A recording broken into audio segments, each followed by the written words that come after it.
There's one real life in four flavours. If you just want to be endlessly messy with no order, then you are living a Mark, Luke, John life. But it's a fantasy life because there's no Matthew. It hasn't structure. It's so organic like weeds. It doesn't go anywhere. It has no clear goals nor firm commitment to get there. If you want to be perpetually doing, then it's restless. It isn't part of the whole. And may, like the Salvation Army over 150 years, have a huge track record of helps and aid behind them. But how have they altered anything? They haven't addressed the roots. They haven't spoken to power. At the end of the day, they just like being busy. You can even be structured like the Catholic Church or Communist China, I don't know. Your spiritual people can be caught up in regalia, in rituals, in communism and Catholicism.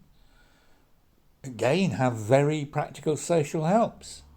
You're living a wonderful Matthew, Mark and John existence.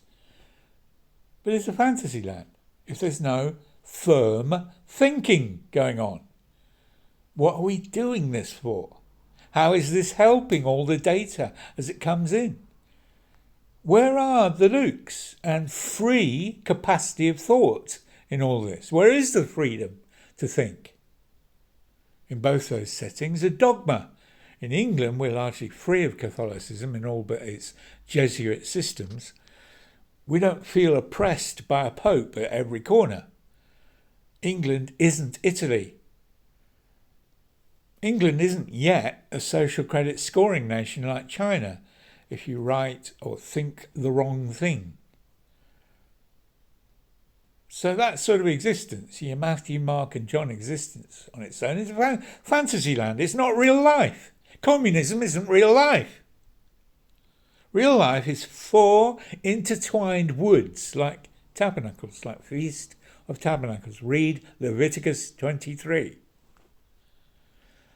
Secularism, in its third density form of Richard Dawkins' Yuval Noah Harari 5 sense bound living.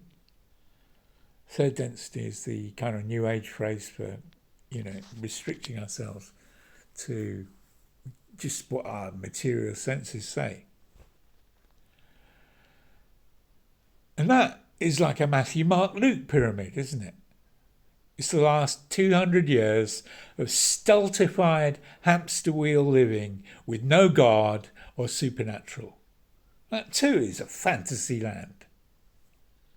The only real life is Matthew, Mark, Luke and John. This is the pillar and ground of truth which forms wherever born again, baptized in the Spirit, priests, believers, practice the new kingdom coming to earth. In 1 Corinthians 12, 3 forms of diverse format. They practiced it once in Chalfont St Giles and built America. The 100-year prayer meeting on Count Zinzendorf's land sent Moravians right across the planet. 2 missionaries, just 2 of them, changed the whole of John Wesley's life, and the rest is UK 18th century history. There's a kingdom coming to you if you practice it. Bless you.